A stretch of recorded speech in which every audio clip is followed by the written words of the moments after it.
Hi, this is Ilma Art Studio photograph for today. And again, that is a fall color um, shot of the island lake in Orangeville. Check my website for more photographs and artwork at ilmaarts.com. That's ILMAARTS.com. Today I'd like to, it's really finally spring in Orangeville today. The weather is almost like plus 2 or 3, so that's still not a spring day. It should be like about plus 17, but yet that's so refreshing from the minus 10, minus 20s that we've been getting, minus 30s we've been getting for the last winter this year. And I'd like to share Romans 12 verses 14 to 15 today, which says, "Bless those who persecute you. Don't curse them. Pray that God will bless them. Be happy with those who are happy, and weep with those who weep." And here's my poem regarding that verse. Bless those who hurt you. When you are misunderstood and judged, be strong. God understands you and He loves. Don't curse those who pressure or hurt you.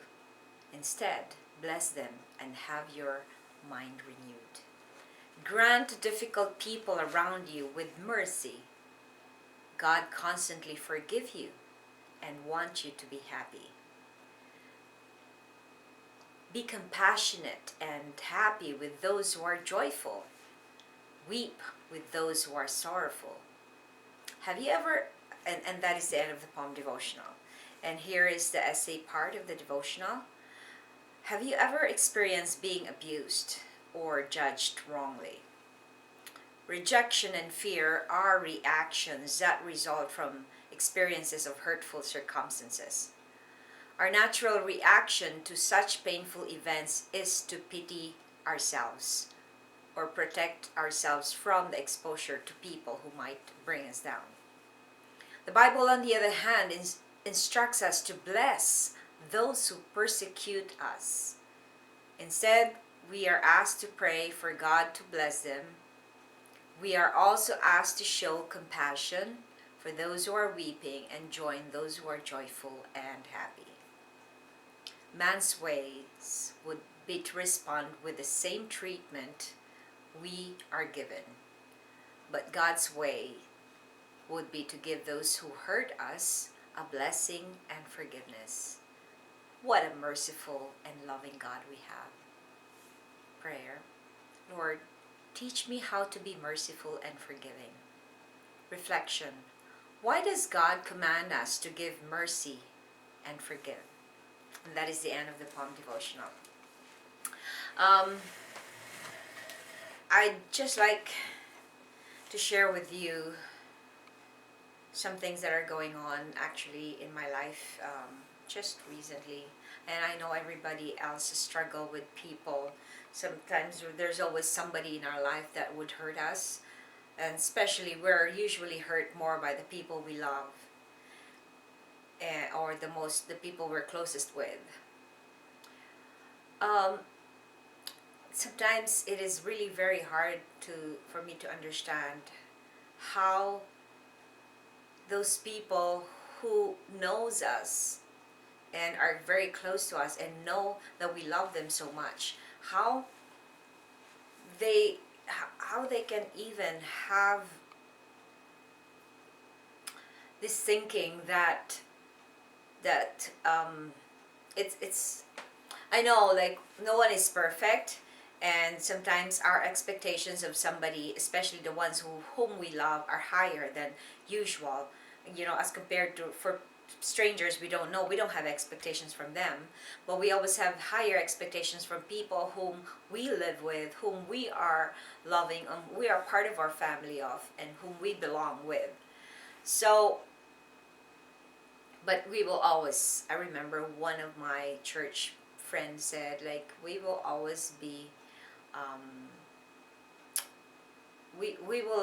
there will always come a time that we will be disappointed with someone because we're not perfect. We're not God. There is always something that will come up that will bring a conflict, or will bring a disagreement or a misunderstanding, whatever it is. But because we're not perfect and we live in this world that is not perfect, we will always find something that will come up that we didn't expect or that we didn't see coming. So I think that when God tells us or commands us to give mercy and to forgive others, is because that is also for our own good. That if we give mercy to others, they will see the kind of love that God has for them as well.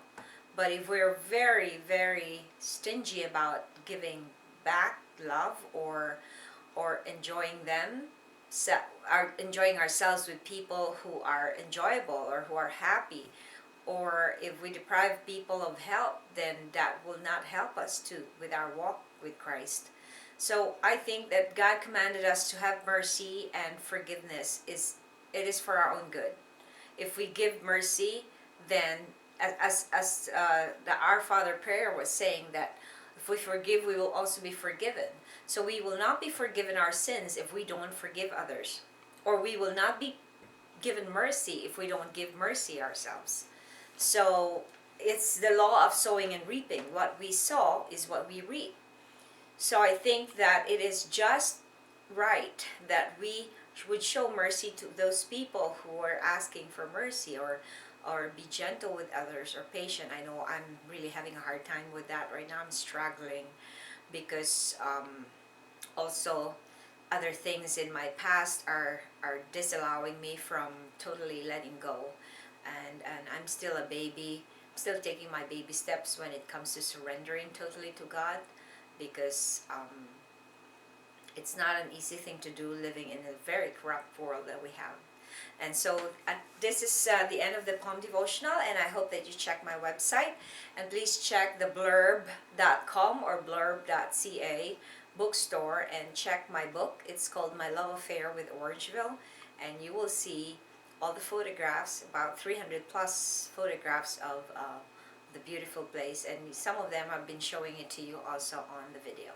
Have a nice day and enjoy the start of your week.